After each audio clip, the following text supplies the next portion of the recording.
to greet this organization, to greet this movement, to have this particular conversation. We call this conversation a talk with the finance doctor, your RX for Forex, simply because we recognize that it's time for us to write a prescription for all of the economic scenarios that we've dealt with in the past. It is time for us to put ourselves in a position of being able to take full advantage of this vehicle, this opportunity we have to put ourselves on the other side of wealth and abundance. So I'd like to just for 1 second ask everyone on this call to just close your eyes. I'll do it with you. Close your eyes, and I want you to walk in the power of visualization. A former pastor of mine used to say, in order to be it, you have to see it. In order to be it, you have to see it. So you've already shown yourself approved because you have joined this company. You've already shown yourself approved because you have come to this call because someone invited you. You've already shown yourself approved because you've decided to pursue something beyond what you've been doing. You've already shown yourself approved because you've made the decision to participate in training calls and attend the talk with the finance doctor and attend live trading calls. And all I want you to do in this moment is this. With eyes closed, with hearts open, I just want you to see.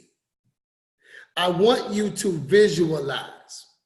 Olympic athletes do what we're doing on a daily basis. Professional athletes do what you and I are doing right now because they know that it works. They know that the human brain knows not the difference between imagination and reality. So they see themselves where they want to be. They see the results.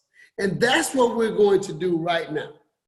With eyes closed, I just want you to see your results. I want you to see where you're going. I want you to see what you're going to get out of this. Yes, we need to understand the PSAR. Yes, we need to understand the stochastic. Yes, we need to dial into the IM Academy. Yes, we need to watch all of the educational videos. But we're doing it for a purpose. We're doing it for a why. We're doing it because of a destination we'd like to reach. And that's what I'm asking you to do right now. In this moment, see your results. See where you're going. See what you're going to get out of this. See, anybody who studies quantum physics, anyone who studies science, anyone who studies spirituality, anyone who studies the art of goal setting understands that what happens between now and the results really doesn't matter. What happens is that you keep your eye on the prize. So I'm just asking you to pause right now and see the prize. I'm going to be quiet for exactly 20 seconds. And in those 20 seconds, I want you to really feel the feeling of you reaching your desires.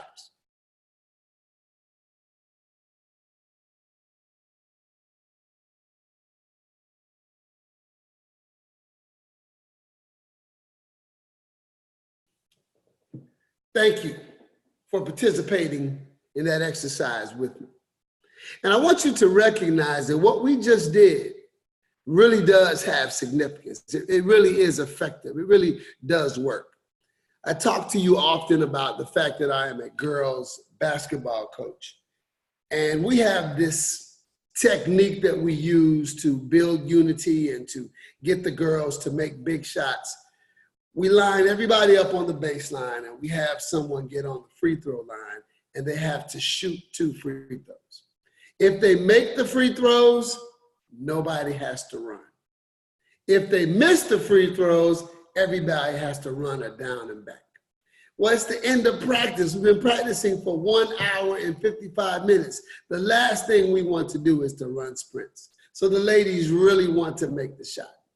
But one of the things I've been teaching my players about this year, something I haven't done in prior years, is I've been teaching them the same mindset training that I give you. So a young lady named Ashanti got on the free throw line. And she's not particularly the best free throw shooter. But she got on the line and coach said she's the only one that's going to shoot tonight. So she got on the line, she bounced, she hit her form, she released the ball, bucket.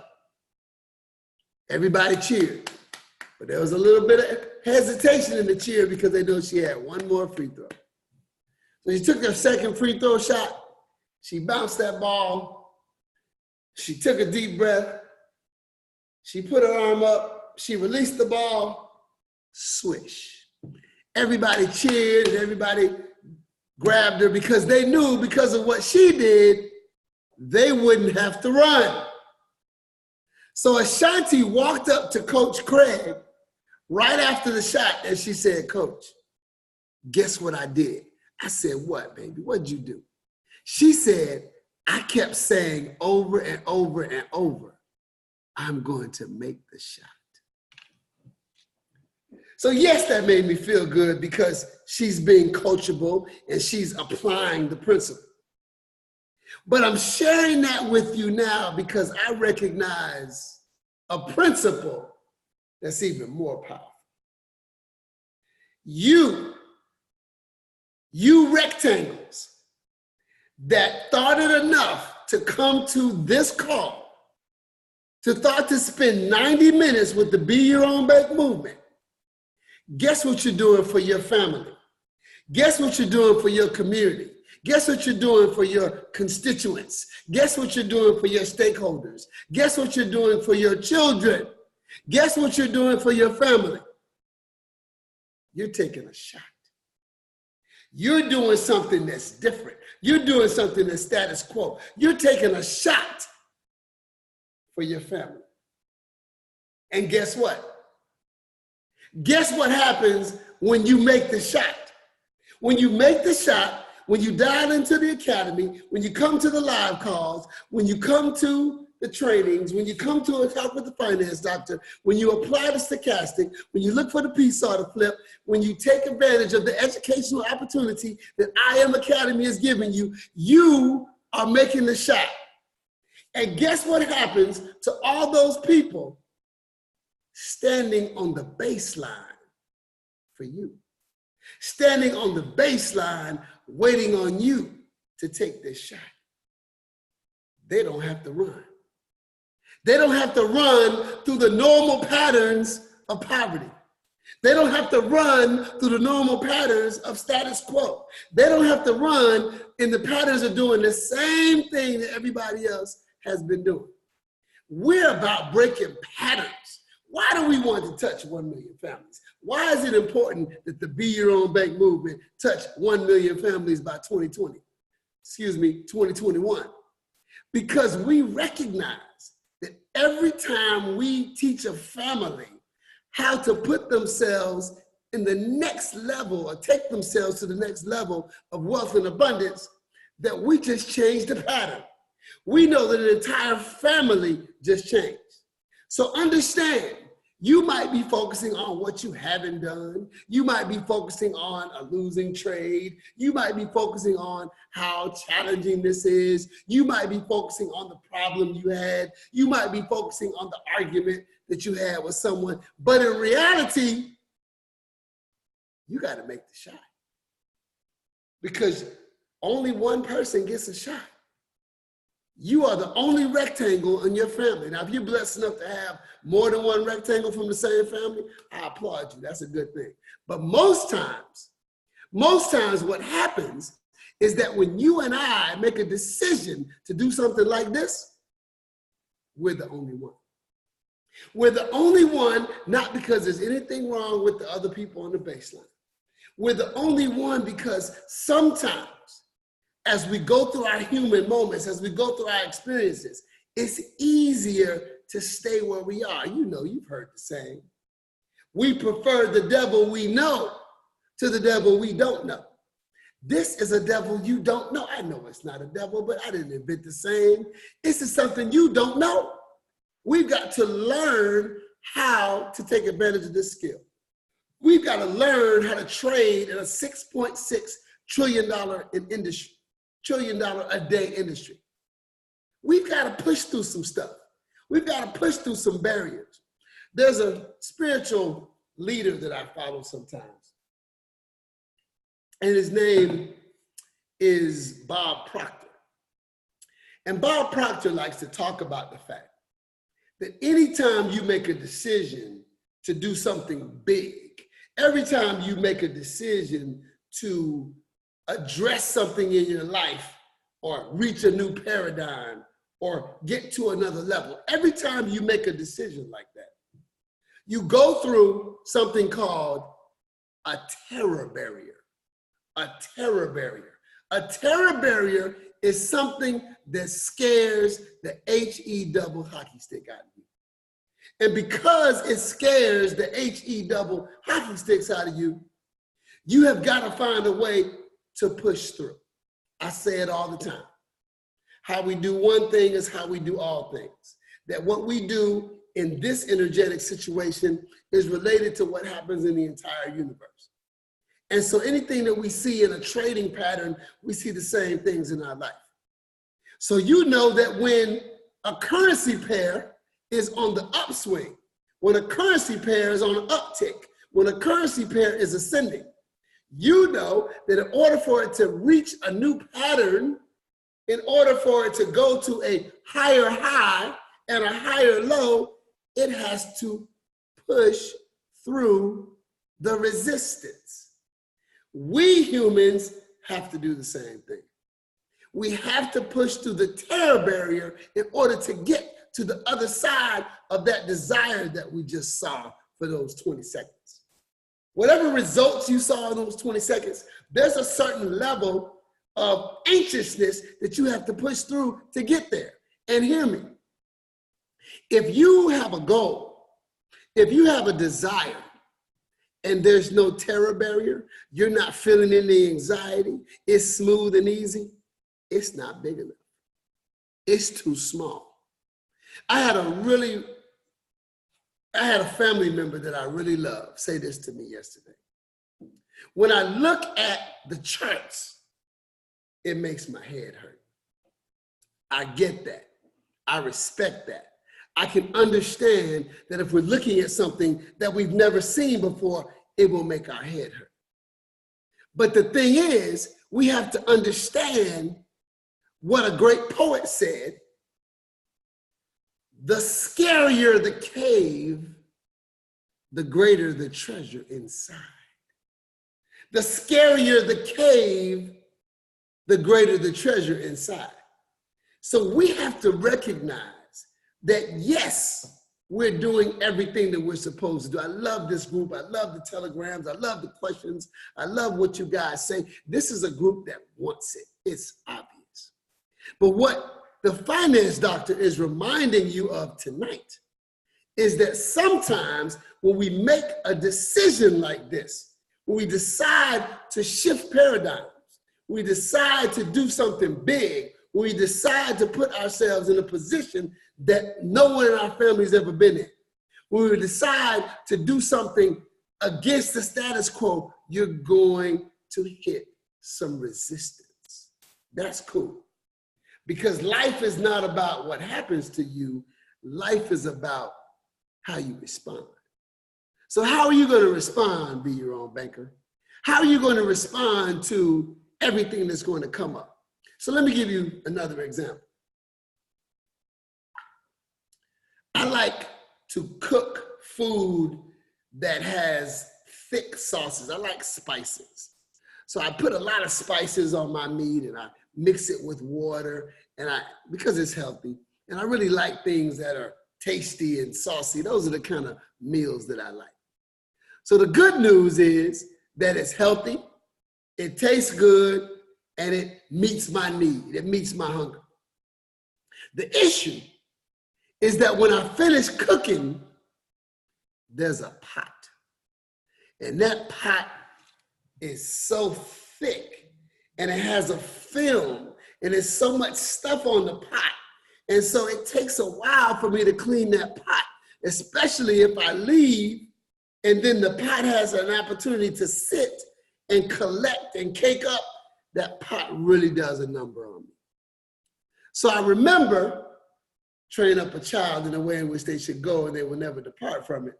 I remember that my mom used to say to me, Craig, when you cook something thick in a pot, don't leave it, don't let it stand in there. You need to soak it. You need to put some dishwashing liquid in it and soak it. Now, sometimes I cook and I've got to run out to practice or I've got to run out to a game and I forget. But when I remember, I say, oh yeah, I got to soak this pot. Now let's just for a second think about what's going on with this pot. This pot produced something good. It produced something tasty. But the trade-off is that there was so much gunk just caked up in the pot.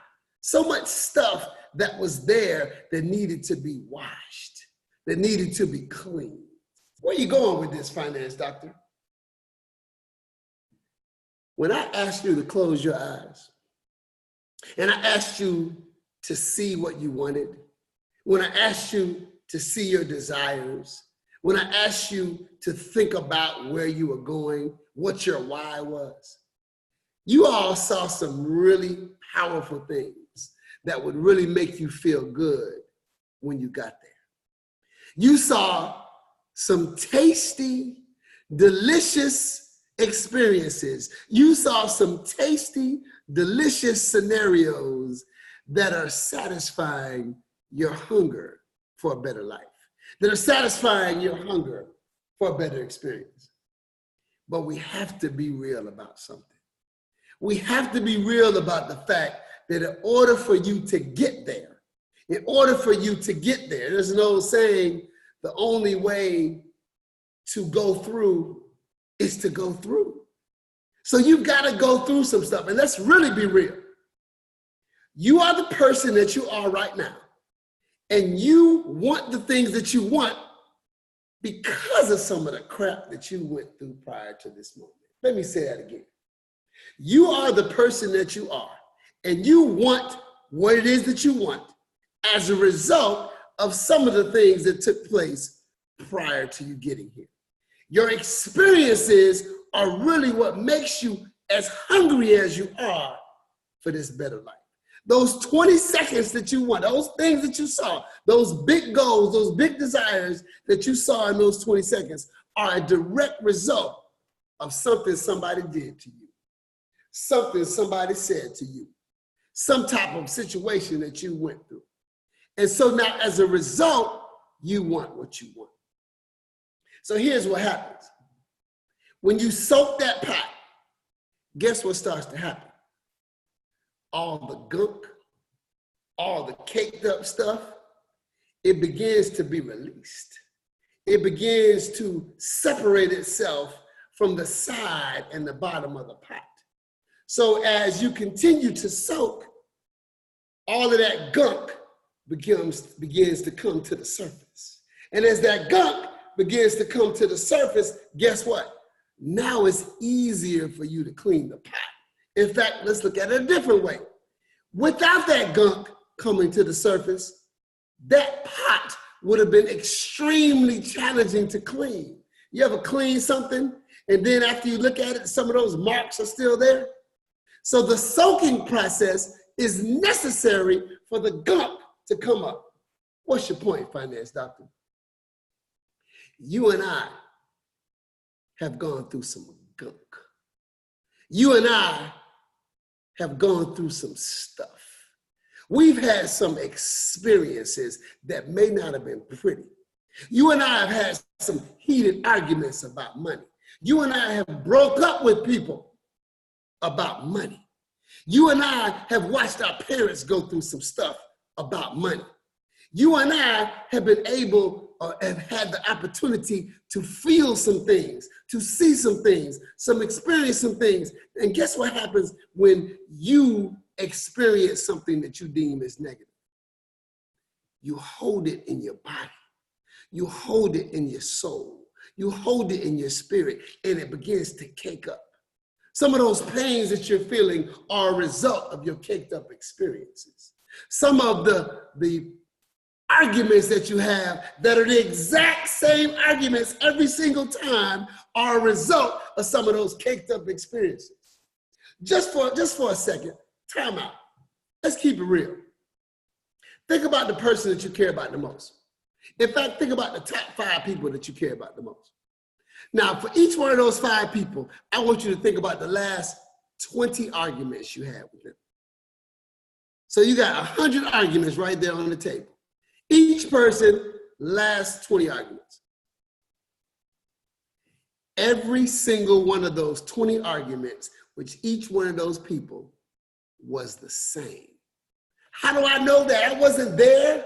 How does he know this stuff? He wasn't, was he there? Is he Homeland Security? What's going on? How does he know? He knows because that's the way the human brain works. We get conditioned to a certain pattern, and the gunk that we're holding, it expresses itself in different ways based on the mixing of the experience of the other person. So that's why we have the same argument with the same person all times. It's our gunk. It's our gunk showing itself. So what I'm saying to you is this: just like that pot has to be soaked in order for the gunk to come up to the surface, I need you to understand something very important about what you're going through right now. Let me make you understand something very important about what you're going through right now. You are about to shift paradigms.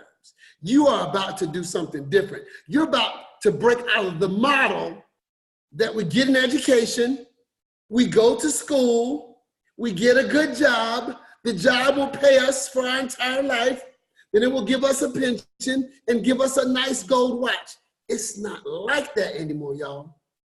So in order for you to recognize that you're going to another level, that you're going to the next level, guess what's going to happen? Your gunk is going to come to the surface. All you did was make a decision to join I Am Academy and soak up all this knowledge. All you did was come to a Tuesday night training call to soak up all this knowledge. All you did was participate in the talk with the finance doctor so you could soak up all this knowledge. But all of your gunk is rising to the surface. Let's look at this a different way. God loves us so much that when you and I make a decision to reach a goal, God knows that there are some things about your life, about your experiences, there's some gunk that you went through, and that gunk is going to be in the way of you reaching your goals. So what God does is he raises that gunk to the surface so you can see it. And when you see it, you say, oh, okay, I need to address this area of my life. Oh, okay, I need to make sure I handle this. Oh, okay, I need to do this. So we said, oh man, ever since I made the decision to do better and change my life and make better decisions, the shit's hitting the fan. Yes, it's hitting the fan, but that's a blessing. It's hitting the fan because if it stays inside of you, it will allow you to self-sabotage yourself from getting to those 20 seconds of joy that you experience.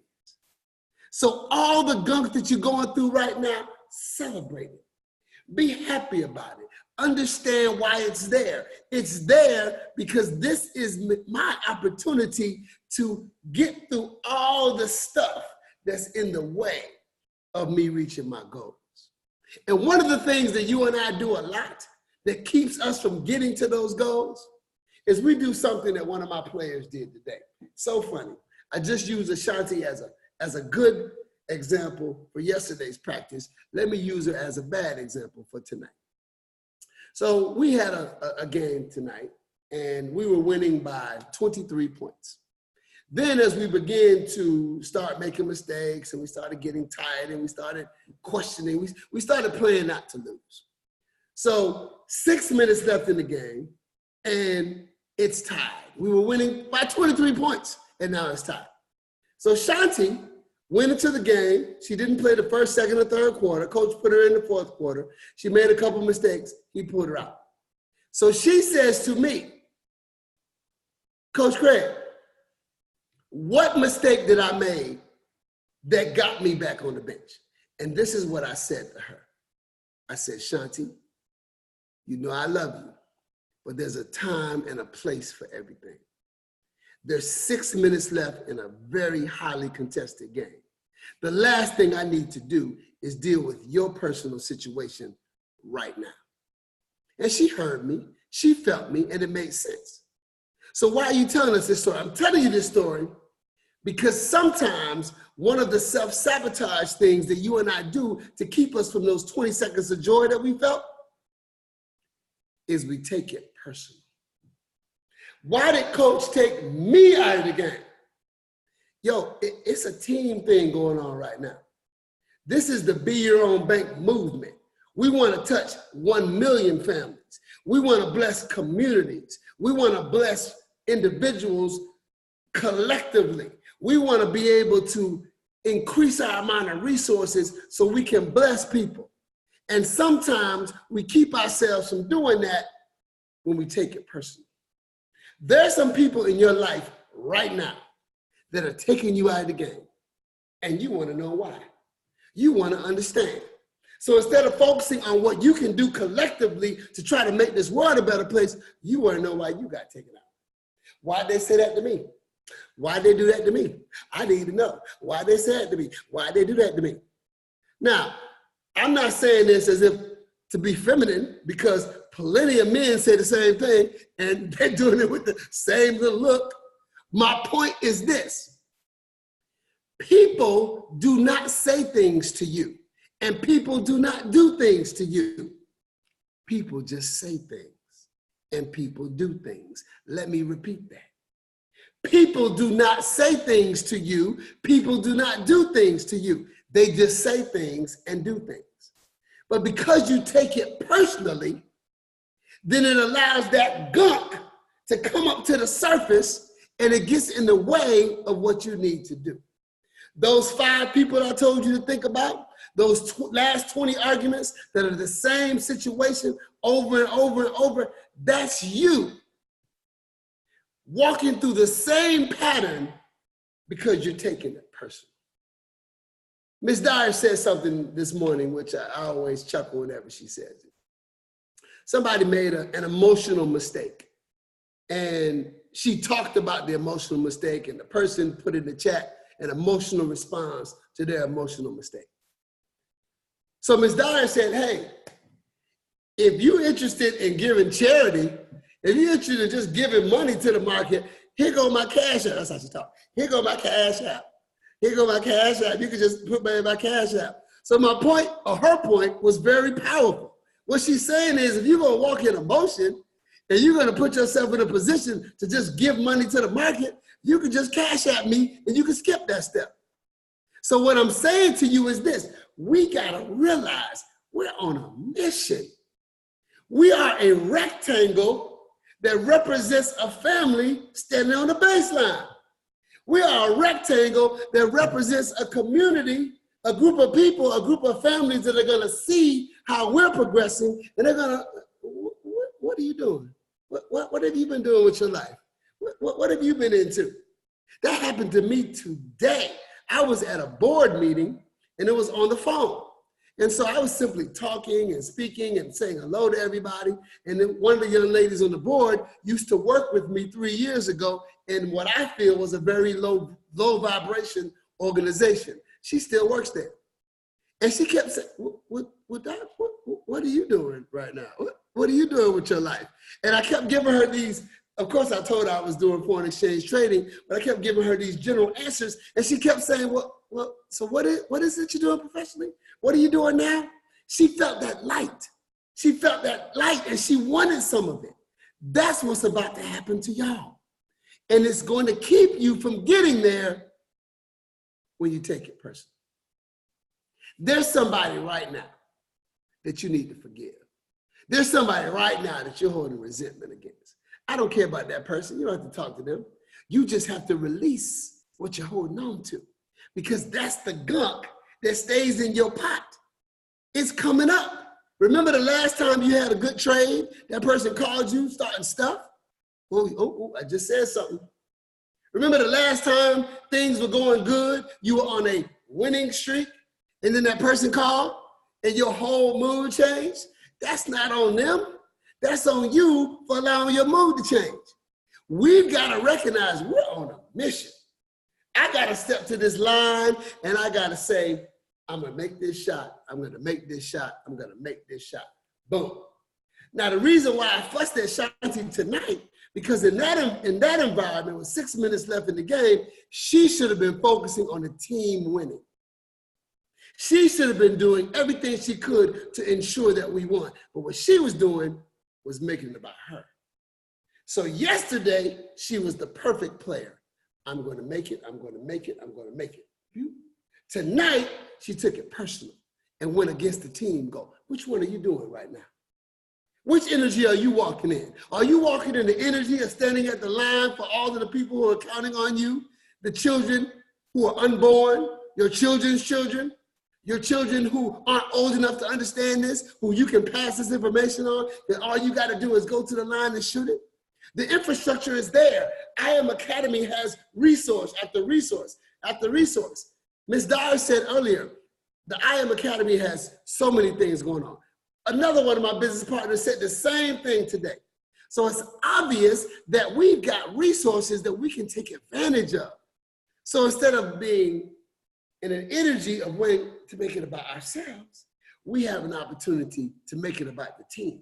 And when we do that, the team wins. So I want you to think about that right now. I really want you to ask that question. Which energy are you in? Are you in the energy of standing and taking that shot so that all those that you're responsible for won't have to run into another cycle of poverty, won't have to run sprints into that situation? So since we're talking about other people, let me remind you of something I've said on this call before. I want you to understand the logic of why it's so important that you not take it personally. Here's a subconscious explanation on what some of the people in your life are saying and doing right now and how you need to look at it. So I live in Tampa, Florida. We are a beach city. Some of the best beaches in the country are right in this area. And one of the things that we have a lot of are seafood restaurants. One of my favorite types of seafood is crab. I love crab. Love lobster, love crab.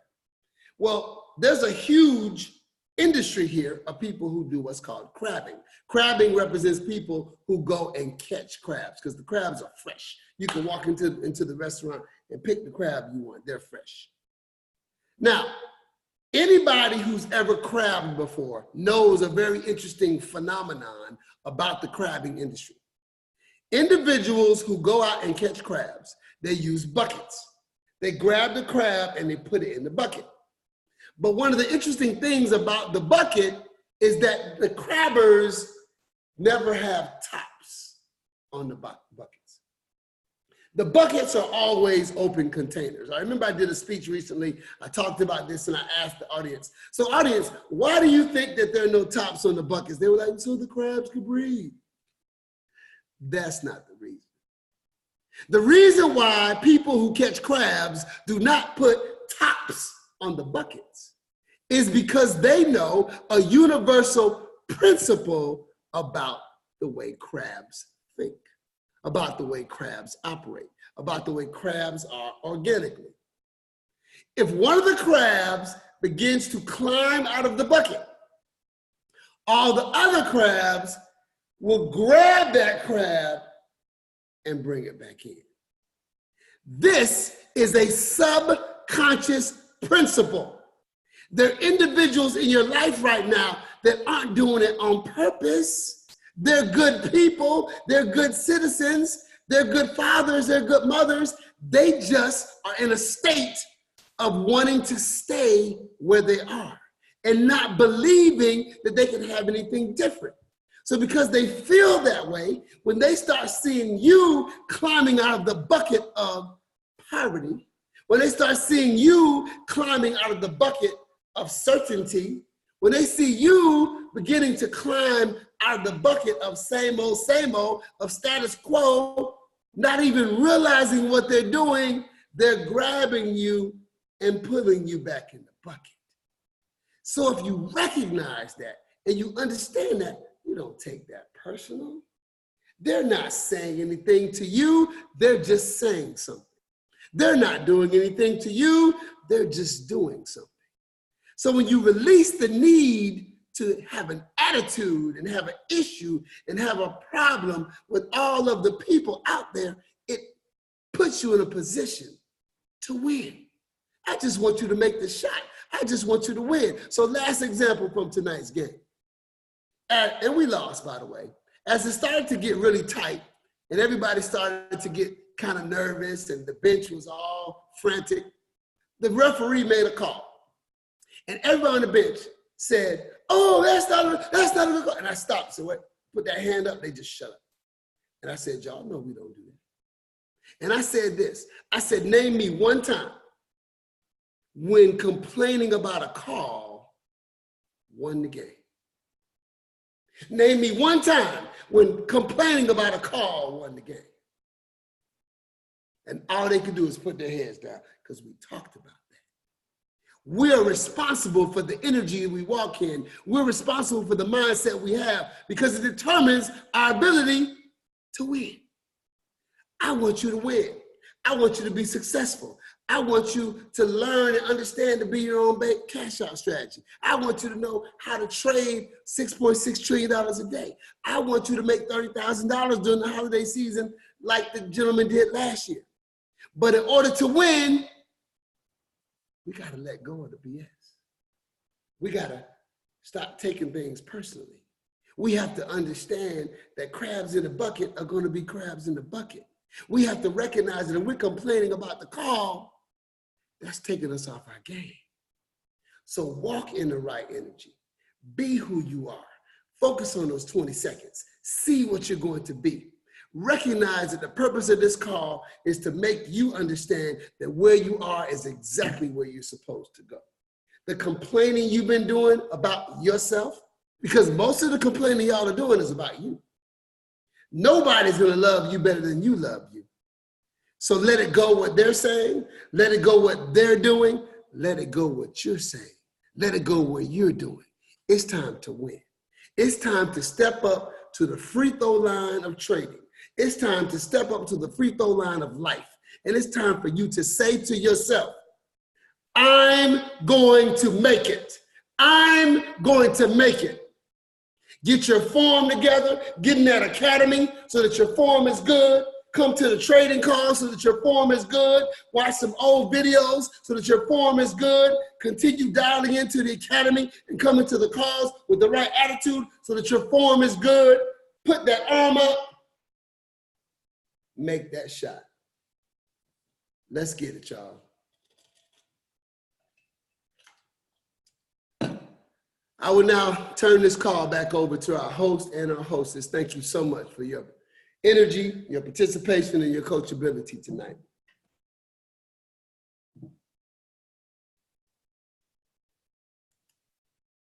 Wow, thank you so very much. Thank you so very